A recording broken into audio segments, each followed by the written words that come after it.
Saíram os nomes, né? Saíram os nomes. Finalmente, a gente sabe agora quem vai ficar no lugar do inesquecível Davi Alcolumbre, que é o Rodrigo Pacheco, novo presidente do Senado. A gente sabe quem vai ficar no lugar do Chorão, né? O Rodrigo Maia chorou ontem. Gente, eu não sei quem é que ficou com dó do Rodrigo Maia, mas o presidente da Câmara dos Deputados chorar, ele ficou emocionado. Ai, parecia que estava largando, sei lá, um papel de uma peça que ele representou na Broadway durante 20 anos. O jeito foi presidente da Câmara dos Deputados. Aí ele chorava, e emocionado, etc. Bom, Arthur Lira. Então a gente tem que se acostumar com os nomes dos dois, Rodrigo Pacheco, Arthur Lira, porque é com eles que a gente vai remar pelos próximos 2 anos ou até mais. Porque, no caso da Câmara dos Deputados, a legislatura acaba ao final do mandato do Arthur Lira, que se fizer um bom trabalho, se costurar tudo direitinho, pode até se reeleger. O que não pode é se reeleger na mesma legislatura. Que bote que o inesquecível Davi Alcolumbre tentou, bote que o Rodrigo Maia apoiou, né, de forma escondida, não deu certo. Então, Rodrigo Pacheco, Arthur Lira, e antes que a gente discuta qualquer coisa ligada ao papel desses dois, a gente precisa deixar 2 coisas certas aqui. 2 mitos que precisam ser desmontados. E o primeiro mito diz respeito à atuação do governo na eleição. Pega o noticiário. Todo noticiário registra o apoio, a movimentação, as emendas, os cargos que o governo distribuiu, como quem distribui aquelas balinhas, aqueles confeitos, etc. por aí. Ou confetes, né? Governo sempre tenta interferir na eleição da Câmara e do Senado. Mas sempre. E só tem um jeito que o governo pode interferir. Algo que só ele tem, a oposição não tem. Cargo e dinheiro. Dinheiro que comprou? Não. Emenda. Ah, mas comprou com emenda. Comprou com emenda. Comprou. Às vezes esse apoio ajuda muito. Por exemplo, na primeira vez em que se tornou presidente da Câmara dos Deputados, em 1997, Michel Temer foi o candidato do presidente Fernando Henrique Cardoso, que apoiou a sua candidatura. Não deu cargo, nenhum cargo. O presidente Fernando Henrique, não. Não deu cargo, não deu emenda. E o Michel Temer ganhou. Às vezes, o apoio do governo não funciona. Em 2015, o Eduardo Cunha derrotou o candidato da Dilma, que era o Arlindo Quinalha, que já tinha sido presidente da casa.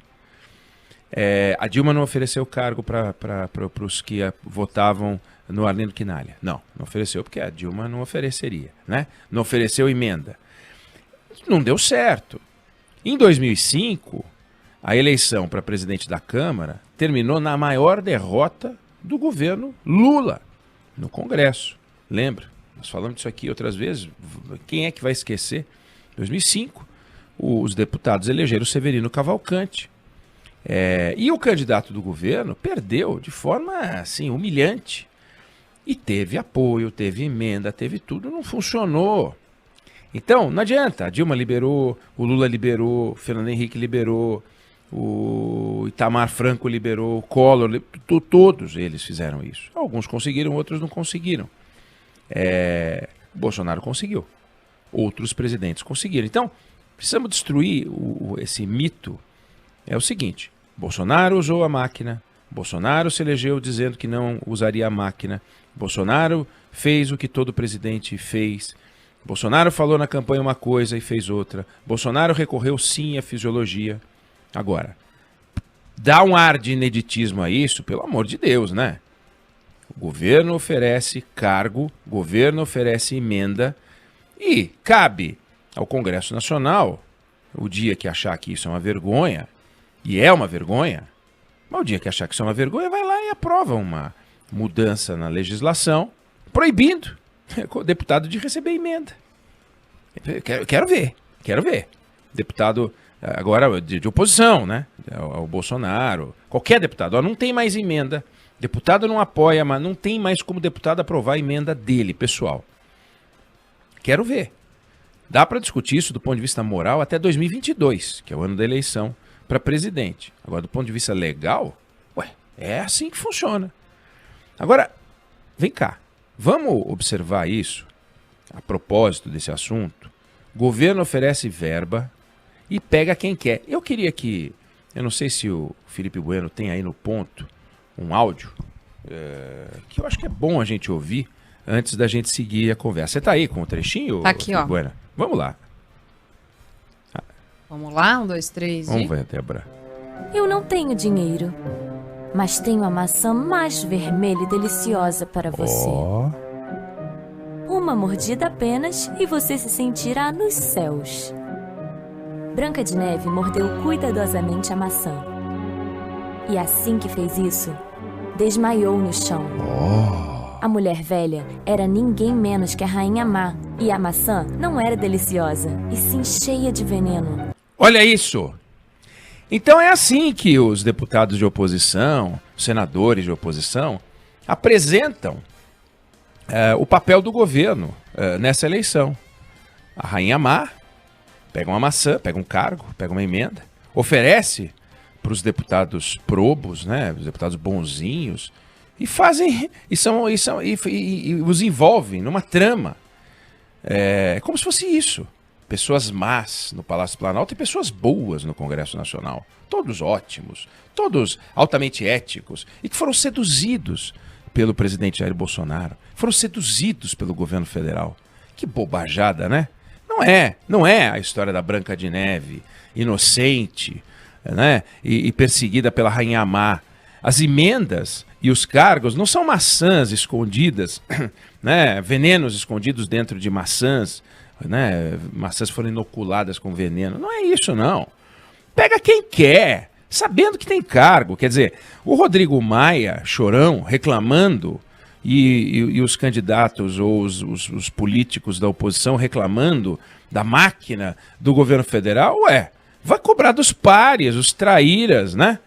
Os vigaristas que disseram que iam votar neles, dá o nome de todos. Vai lá, Rodrigo Maia, puxa a lista, ó, quem falou que ia votar em mim eram esses aqui. Eu estava com 350 votos, só que o candidato não teve 350 votos, o candidato de oposição, Baleia Rossi, perdeu. Então, vamos parar com isso. Quem pegou a emenda, quem pegou o cargo, que se explique. Não é o governo federal. O governo federal não impõe. Pega esse cargo aí agora, você vai nomear. Ih, cadê o nome? Eu não tenho, presidente. Ah, não tem o nome? Então, você tem 24 horas, sob pena de não poder mais pisar em Brasília. Isso não existe. A Rainha Má, o presidente é a Rainha Má. E os bonzinhos, os deputados, tudo Branca de Neve. Que papinho mais bobo, né? Então vamos esquecer. O governo oferece, pega quem quer. A maioria quer. E a maioria pegou. E aí a maioria dos votos ficou com o candidato do governo. Que, aliás, nem teve a votação mais expressiva de todas. Puxar na história, outros presidentes da Câmara, outros presidentes do Senado, se elegeram com mais votos. Bom, segundo mito que a gente precisa desfazer para poder entender o processo. O presidente da Câmara e o presidente do Senado, que foram apoiados pelo Palácio do Planalto, com cargo, com emenda, caramba, eles não são ministros do governo. Eles não... Veja, eles foram apoiados. Eles não são ministros. Em 1995... Luiz Eduardo Magalhães, deputado federal, falecido, virou presidente da Câmara dos Deputados, com o apoio do presidente Fernando Henrique, apoio, tipo Rainha Má também. Em dezembro daquele ano, o Fernando Henrique deu um pau no partido do Luiz Eduardo Magalhães, era o PFL, falando que ele estava atrasando as privatizações das empresas estatais. O Luiz Eduardo Magalhães devolveu um cacete no governo, dizendo, ó, que falta é comando nesse governo aí para conduzir o processo. Parecia o chorão falando com o Bolsonaro. Igual. A temperatura subiu, aí o presidente retrucou, dizendo que tinha sido criado contra a ditadura e não pela ditadura, porque Luiz Eduardo Magalhães, filho do Antônio Carlos Magalhães, que apoiou o regime militar, aí virou uma confusão dos diabos. Igual.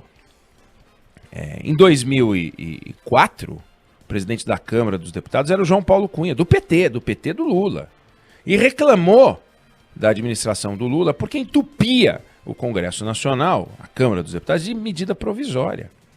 Medida provisória que o Lula condenava quando era candidato. Portanto, quando o candidato dizia uma coisa, quando o eleito fez outra. Quando o candidato, ele dizia que aquilo era um nojo, que era tóxico. E quando ele se elegeu presidente da República, usou a medida provisória a mais não poder. Um monte de medida provisória. Então, Veja, isso tudo não é para dizer que o governo Bolsonaro é um governo organizado, que o governo Bolsonaro é um governo que veio para mudar os padrões. Nossa, que elogio ao governo Bolsonaro. Nada disso. É só para dizer o seguinte: não vamos encontrar neste episódio um defeito novo no governo Bolsonaro. Nós vamos encontrar nesse episódio a mesma boca torta, do mesmo cachimbo que todos os presidentes fumaram. E esses dois mitos precisam ficar bem claros e resolvidos, desmontados, para a gente poder entender o processo político. Nem o presidente é a rainha má, qualquer presidente. Todos pegam seus cargos e suas emendas porque querem, podem dizer, não, eu sou ético, não aceito e vou votar no Baleia Rossi. Não, eu não aceito, eu sou ético e vou votar na Simone Tebet. Não foi o que aconteceu. Dá meu carguinho aqui, dá minha emenda aqui e eu vou de Arthur Lira, eu vou de Rodrigo Pacheco. É assim que o processo sempre funcionou. Lamentavelmente para alguns, compreensivelmente para outros. E quem achar que é lamentavelmente naquela casa legislativa de Brancas de Neve, que mudem, que apoiem as mudanças. E o segundo mito é, não imagine, e eu acho isso muito mais importante até do que o primeiro, que o fato do presidente Jair Bolsonaro ter conseguido ver os seus candidatos ou aqueles que ele apoiou emplacarem, não significa, ele não pode se iludir, achando que vai mandar na Câmara e no Senado. É óbvio que é muito melhor ter os presidentes que você apoiou do que ter os que você combateu. Não há dúvida nenhuma disso. Posto isso, está na mão desses senhores, está na mão do Rodrigo Pacheco, está na mão do Arthur Lira, coordenar, comandar, ajudar, orientar as transformações de que o Brasil precisa. É isso que a gente precisa fazer. A gente falou disso aqui ontem. Não adianta, vai ter essa confusão, tiriri, tititi pra cá, chororô pra lá, bababá, e no final os caras ficam só pra andar de jatinho. No final os caras ficam só pro salamaleque, só pra não ter segurança, só pra morar na casa da presidência da Câmara dos Deputados, que é uma casona, pra morar na casa da presidência do Senado, que é uma casona, sabe, pra ser convidado pra eventos pra lá e pra cá. E agora, entrando no recinto, plá, plá, plá, Sua Excelência, o presidente Arthur Lira, o presidente Rodrigo Pacheco. Só isso não basta. Tem que mudar o Brasil. Tem muita coisa para fazer. E essa agenda é uma agenda complicada. Pega uma e vota. Vamos votar administrativa? Pega uma e vota. Vamos votar a reforma tributária? Pega uma e vota. Vamos começar a votar. Vamos começar a mudar. Não dá para ficar esperando nada. Não tem tempo para nada. O Brasil não tem tempo para perder. Nós estamos ficando para trás. A gente já foi o tigre da vez. O Brasil já foi um país admirável. O Brasil já foi o país que estava bombando. E pouco a pouco foi ficando para trás e ignorado. Feito bairro largado. Feito hotel decadente. Que viveu seus momentos de glória. Restaurante que viveu seus momentos de glória. As pessoas vão lá pela tradição, pelo nome, mas quando vão olhar, a comida já não está a mesma coisa. O guardanapo já não está igual. A mesa está meio puída, né? A toalha está meio puída, o talher de prata já não é de prata. É assim que as coisas estão andando se a gente bobear. Então, olho nas transformações, precisamos ficar de olho nesses dois senhores e, sobretudo, não aceitar o besterol, a mitologia de nossa, aconteceu uma coisa que nunca aconteceu. Nossa, agora o presidente da República tem mais 2 ministros no seu governo. O ministro da Câmara e o ministro do Senado. Ele que haja desse jeito para ver a bifa que vai levar com o Raider na orelha. Não tem como, não tem como. Mas essa integração pode ser positiva, essa integração pode ser nociva. Então nós temos que ficar de olho porque é a nossa mobilização que conta, é o nosso olhar que conta e esses senhores aí são os novos personagens com os quais a gente vai conviver pelos próximos 2 anos. Oi, Neg, enquanto você falava, e falava muito bem sobre não ter novidade no horizonte, né? Muitos ouvintes se perguntavam sobre comentavam, né? Não se perguntavam, comentavam uma eventual diferença dessa situação, né, da situação atual em comparação com outros presidentes da República, que seria a insistência do atual presidente em dizer que não compactua ou não compactuava com esse, digamos, modelo, com esse procedimento. Alguns ouvintes, inclusive, lembraram da música cantada pelo general Heleno, né, se gritar pega centrão, não fica um meu irmão. O que dizer para essas pessoas, Oineg? Boa pergunta.